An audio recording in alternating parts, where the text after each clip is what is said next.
Lakota chiefs Red Cloud and Spotted Tail said no. They absolutely would not sell their most sacred land for any price. They sat in a room in Washington, D.C. in the spring of 1875, listening to offers that soon changed in tenor. After the initial refusal, negotiators for the U.S. government started vaguely threatening to withhold food rations from reservations. The chiefs still said no. When negotiators suggested, in their typically veiled way, that the U.S. Army might start allowing miners into the sacred land, Red Cloud and Spotted Tail still said no. The Black Hills, in modern-day South Dakota, were not for sale. The two chiefs were older now, and they were in favor of peace with the Americans, and that made sense. They had fought their war against the U.S. Army and won, the first time that had ever happened. It was the only time in history that Native peoples forced the United States to sit down at the peace table and agree to their demands. But by the spring of 1875, an economic crisis had gripped the U.S. for 2 years, and it continued to radiate out from financial centers and affect nearly every American. Many were out of work, and many more shouted at the government to buy the Black Hills. The gold in the hills could pull the country out of economic ruin, and it also looked good in personal bank accounts. Basic human greed never went away. So President Grant called a conference in Washington to try to buy the hills, and it failed. Red Cloud and Spotted Tail went home.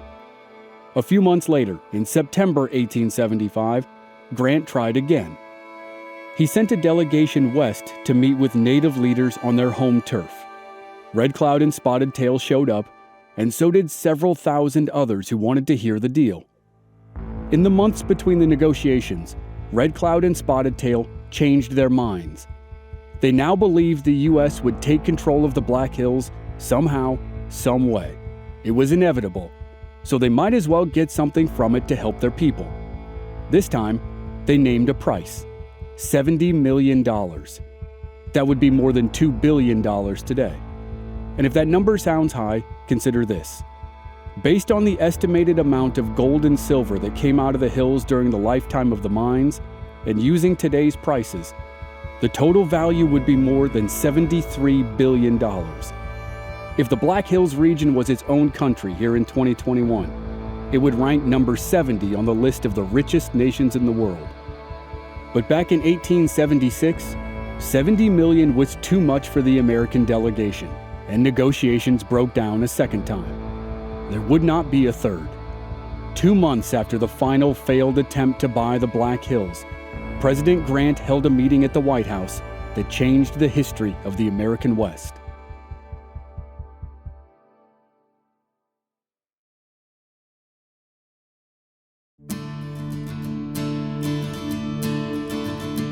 From Black Barrel Media, this is Legends of the Old West. I'm your host, Chris Wimmer, and this is a 6-part series about one of the defining moments of American history, the Battle of the Little Bighorn. This is Episode 1, A Hostile Declaration.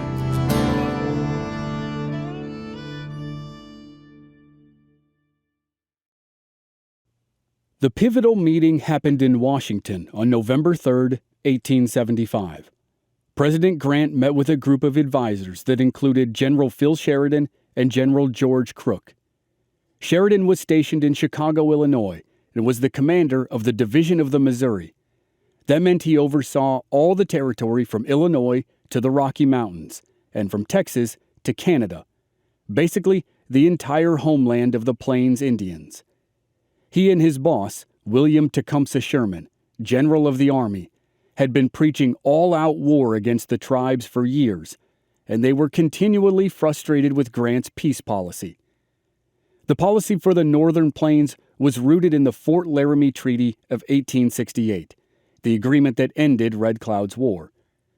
Grant didn't want to break the treaty, but the situation was rapidly advancing toward the point where he felt he had no choice. For 2 years in the late 1860s, Lakota Chief Red Cloud led several hundred warriors, including Crazy Horse, against white travelers and U.S. Army soldiers in the Powder River country of northern Wyoming and southern Montana. The Army built 3 forts along the Bozeman Trail to protect travelers. The trail was one of the main wagon roads to the west, but it was also the most difficult to use, and the forts were isolated and vulnerable.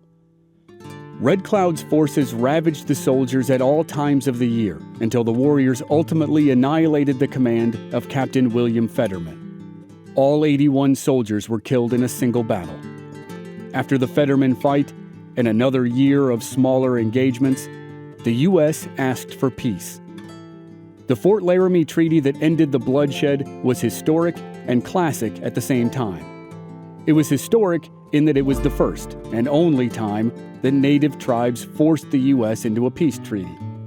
And it was classic because it was full of all the wonderfully vague clauses and spectacular double talk that were the hallmarks of peace treaties with Native peoples. Among the deal points, the big ones were that the U.S. agreed to close the Bozeman Trail forever, close the 3 Army forts forever, and give the Black Hills to the Lakota forever. Beyond that, Native leaders couldn't possibly comprehend all the complex phrases that were soaked in legal jargon. And those phrases allowed the U.S. to justify virtually any action. Article 2 allowed, quote, "Such officers, agents, and employees of the government as may be authorized to enter Indian reservations in discharge of duties enjoined by the law." What exactly did that mean? In practical terms, it meant the U.S. could send pretty much anyone onto a reservation to do pretty much anything. And that's how President Grant was able to justify sending Lieutenant Colonel George Armstrong Custer and 1,000 troops into the Black Hills in the summer of 1874. Technically, they were scouting for a site to build a fort, even though the land still belonged to the Lakota. And sure, they did their scout, but they also scouted for and confirmed the existence of gold. Afterward, the Lakota called Custer's Trail the Thieves' Road. In the spring of 1875, Grant tried to buy the Black Hills at a meeting in Washington, and Red Cloud refused. In the summer of 1875, miners ignored the treaty and rushed into the Black Hills in search of riches. In the fall, Grant tried to buy the hills again. This time, Red Cloud named a price, but it was too high for the Americans. So again, there was no deal. Grant had been ordering soldiers to physically remove miners from the Black Hills while he tried to come up with a new idea. But it quickly became obvious that his middle ground approach couldn't continue. So in early November, he called a meeting at the White House and gave General Sheridan what he wanted. He would allow Sheridan to go on the offensive, but it had to be cloaked in legal cover, as always. For a long time, Sheridan had advocated a plan to strike the tribes in their winter camps when they were most vulnerable. The Army rarely took action in the winter for the simple reason that it was just too difficult. But Sheridan was convinced it could be done. So he devised a strategy. 1 week after the meeting, an Indian inspector, which was an official job title, wrote a report that gave President Grant the legal authority to take offensive action against the tribes. The report outlined numerous ways in which the government claimed the tribes had broken the Fort Laramie Treaty. All the reasons were exaggerations or outright lies. In fact, the year of 1875 had been the most peaceful in recent memory.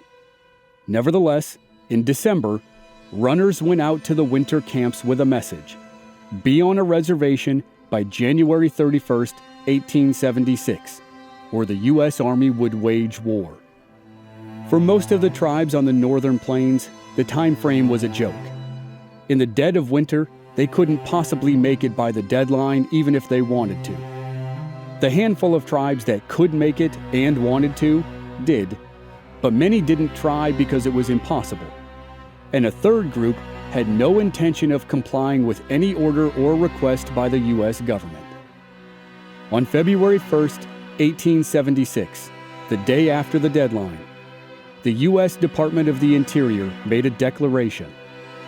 All Native people who were not on reservations were designated hostile. General Sheridan had been calling Native Americans hostiles for years, and now it was official. He outlined his winter strategy for his commanders, and the first strike made it look like the plan would be a grand victory for the U.S. Army. But all it did was awaken a sleeping giant. The first major Native American leader who learned about the winter attack by white soldiers was Crazy Horse. He helped carry the news to Sitting Bull, and from that point forward, nothing went right for the Americans.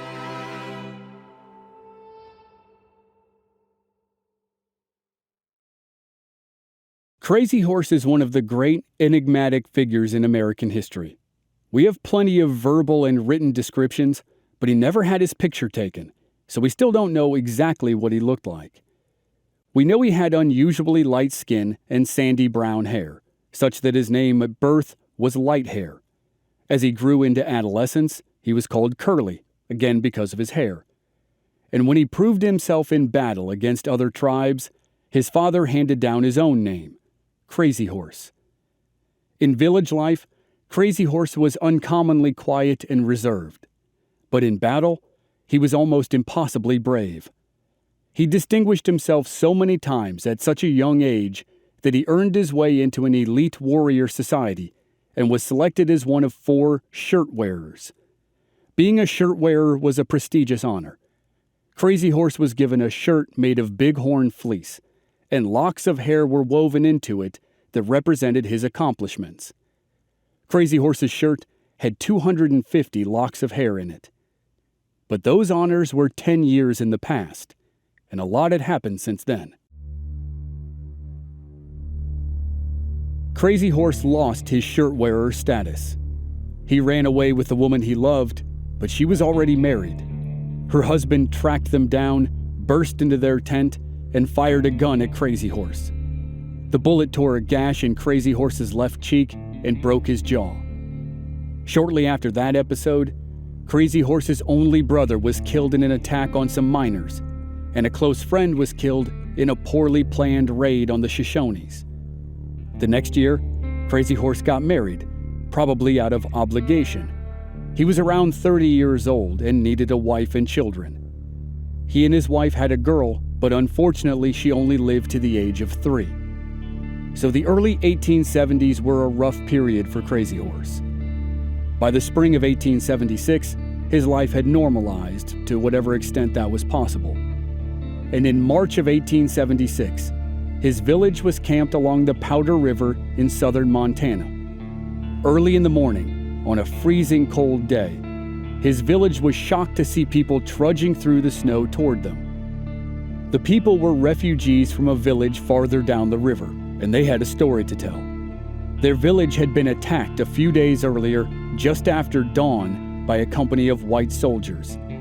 They almost certainly didn't know the commander by name, but he was General George Crook, the officer who had been with General Sheridan during the big meeting in Washington last fall that authorized the new offensive strategy. The full strategy wasn't set to begin until April, but Crook had made the first strike.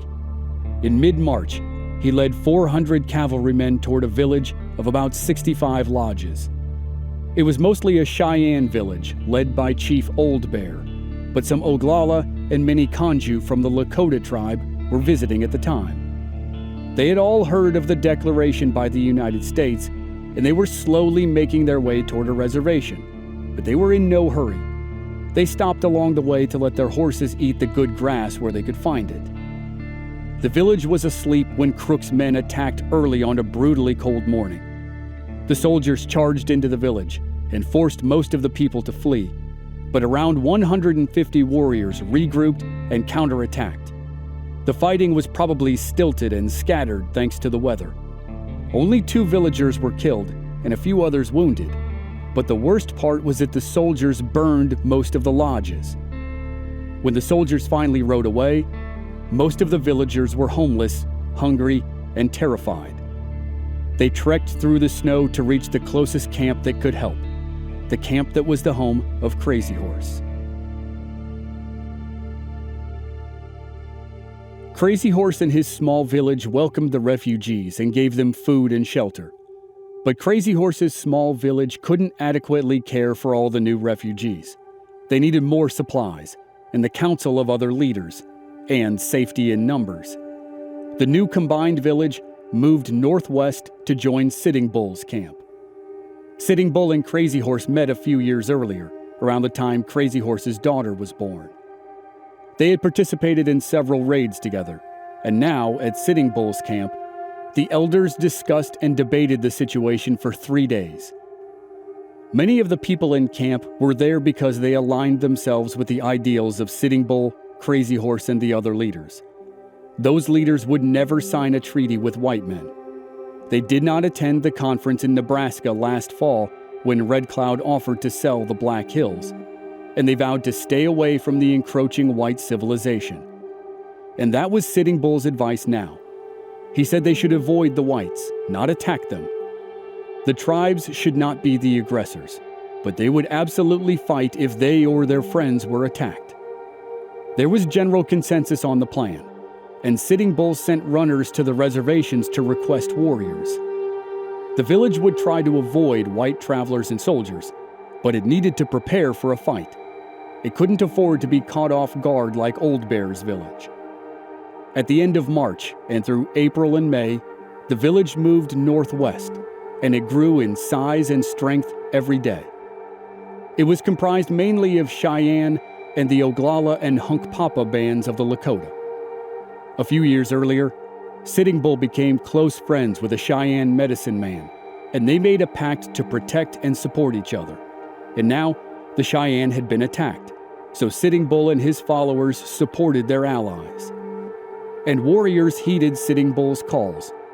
They and their families streamed in from reservations, and the village grew to the size of a town and then to the size of a small city. Even so, at that point, the numbers might not have been insurmountable for a solid force of American troopers. But General Phil Sheridan's plan had been delayed by politics in Washington. The delay cost the U.S. Army whatever advantage it might have had, and it almost cost Custer his job.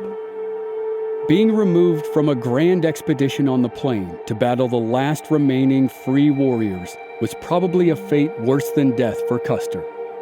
And in the space of 2 months, he suffered both fates.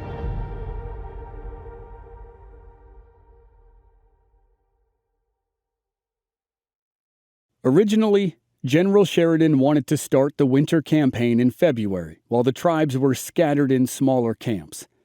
He knew that if he waited until spring or summer, the camps would link up and merge, and they would be bolstered by men from reservations who joined up to go hunting. But the plan was pushed back to April, though it kept the same premise. The strategy called for 3 simultaneous attacks. The 7th Cavalry would leave its headquarters in Bismarck, Dakota Territory, and march west into Montana. A force that was in western Montana would march east, and General Crook would lead a column north from Wyoming. But when Sheridan pushed his commanders to get started, only Crook was able to make progress. In mid-March, Crook made it to the Powder River in southern Montana and attacked the Cheyenne village, which sent refugees running for Crazy Horse's village and started the buildup of Native American warriors earlier than usual. To Sheridan's frustration, the 2 other columns weren't able to move, and a series of delays ruined the plan. Shortly before Crook's attack, a blizzard slammed Dakota Territory and made it impossible for the 7th Cavalry to travel. But even if the weather had been perfect, the regiment's flamboyant Lieutenant Colonel, George Armstrong Custer, wasn't home. Custer had been gone for most of the winter with his wife Libby. They spent most of their extended furlough in New York City, where Custer had cut his famously long blonde hair, and they only returned after General Sheridan denied another extension. But no sooner had they arrived at the post than Custer received a telegram that ordered him to leave again. This time he was supposed to report to Washington, D.C. to testify at an impeachment hearing. President Grant's Secretary of War, William Belknap, was the latest member of the president's staff to get caught in a scandal. Belknap had been accepting bribes and kickbacks that added to the already widespread corruption in the Bureau of Indian Affairs. Belknap quickly resigned to avoid impeachment, but he learned the hard way that he could be impeached by Congress even after he left office. Custer's testimony as America's #1 Indian fighter was impactful, even though he said repeatedly that it was all hearsay. He didn't have evidence or direct knowledge of the schemes, but his testimony was deemed powerful nonetheless. And in typical Custer fashion, he ran headlong into a situation that he didn't fully understand.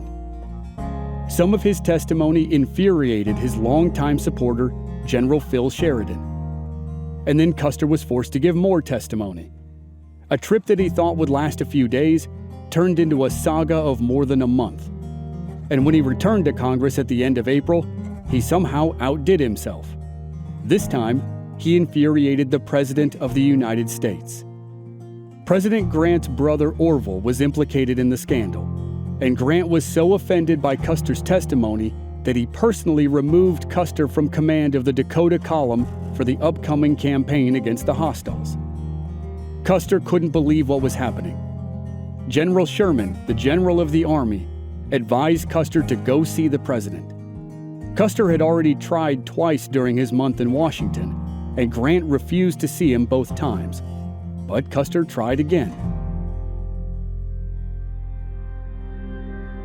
On May 1st, Custer went to the White House. He sat in a waiting room for 5 hours and watched other people go in and out of the president's office. That afternoon, Grant sent a message that said he would not see Custer. Custer begged, but Grant refused. Custer was out of options. He boarded a train for the long, slow, disappointing trip back to Bismarck. Custer made it to Bismarck 5 days later, along with the man who was in charge of Dakota Territory, General Alfred Terry. Terry had been given his own bad news. He'd been ordered to lead the Dakota column himself, and Terry had no interest in spending weeks on the dusty trail in the blazing heat to start a war with the best horse soldiers on the plains. Terry was much more comfortable in the office, and he had no experience fighting Indians. He lobbied for Custer's reinstatement instead of enlisting the actual commanding officer of the 7th Cavalry, Colonel Samuel Sturgis. Terry organized support for Custer, and Grant finally relented. Grant reinstated Custer as a subordinate to Terry. In the space of 1 week, Custer experienced a complete reversal of fortune. On May 1st, he was at his lowest point when he was removed from command. By May 8th, he was back on the team. He and Terry arrived at Fort Lincoln near Bismarck, and Custer immediately began prepping the 7th Cavalry for its mission. On May 17th, 1,200 men and 1,600 horses and mules marched out of Fort Lincoln toward the wild country in the west. Custer made arrangements for his wife Libby and his sister to ride with the column on the first day, and Custer and Libby led the troops out of the fort. The regimental band struck up an old Irish tune called Gary Owen, which had been adopted as the anthem of the 7th Cavalry. For Custer, a grand adventure lay ahead. He was back with his men, he had his wife by his side, and he was riding out on a campaign to fight Indians. The only thing that dampened the mood was the weather. It had rained for several days, and a thick gray mist hung in the air. Those who were inclined to look for signs worried about dark and ominous things to come.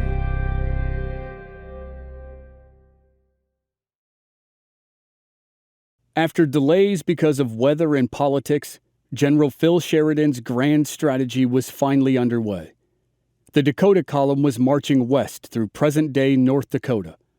The Wyoming column, led by General George Crook, had struck the Cheyenne village 2 months earlier and was now marching north from Fort Fetterman in Wyoming. And the Montana column was marching east from Fort Ellis near Bozeman. The 3 columns were supposed to converge from the east, west, and south, and strike camps that were somewhere in southeastern Montana or western Dakota Territory.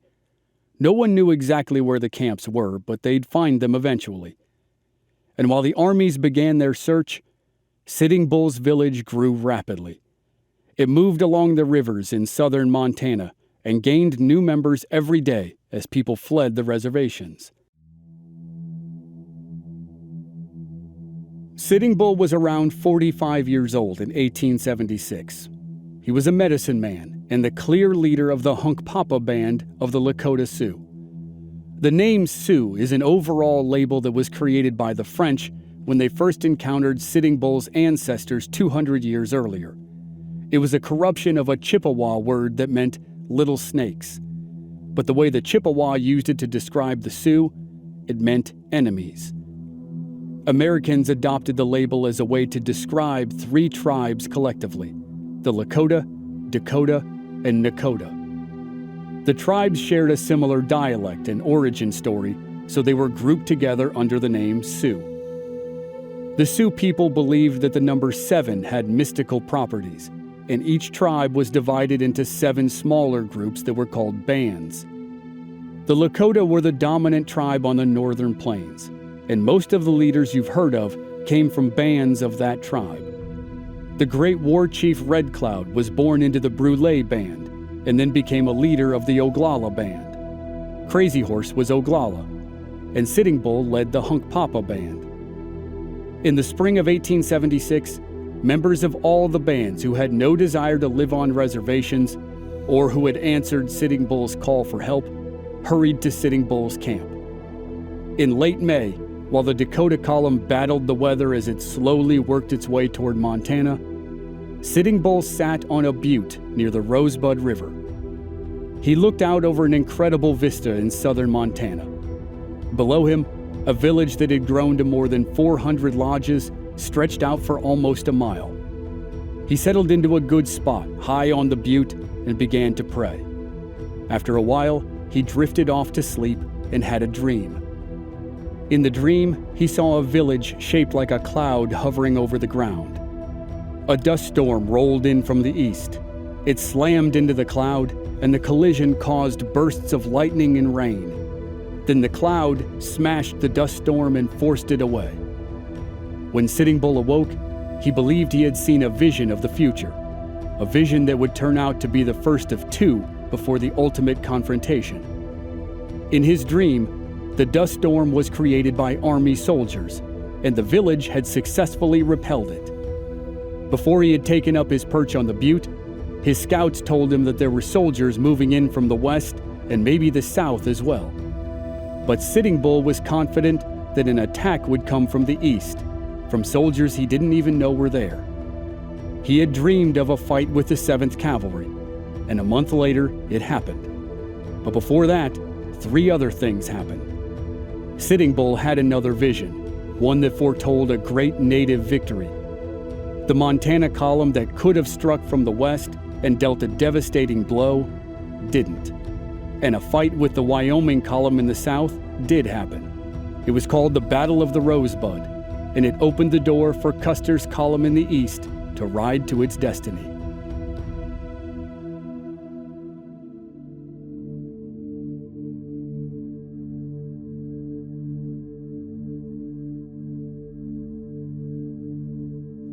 Next time on Legends of the Old West, Custer and the Dakota column inch closer to Montana.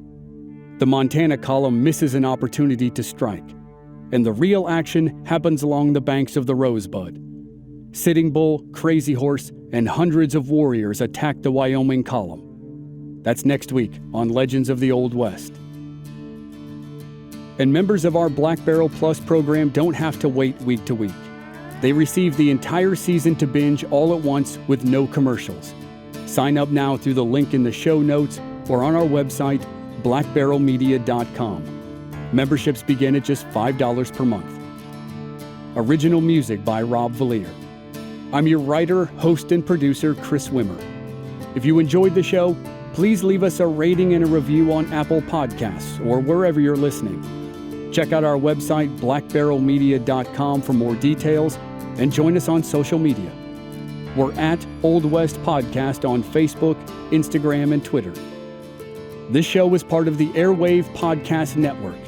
Please visit airwavemedia.com to check out other great podcasts like Ben Franklin's World, Once Upon a Crime, and many more. Thanks for listening.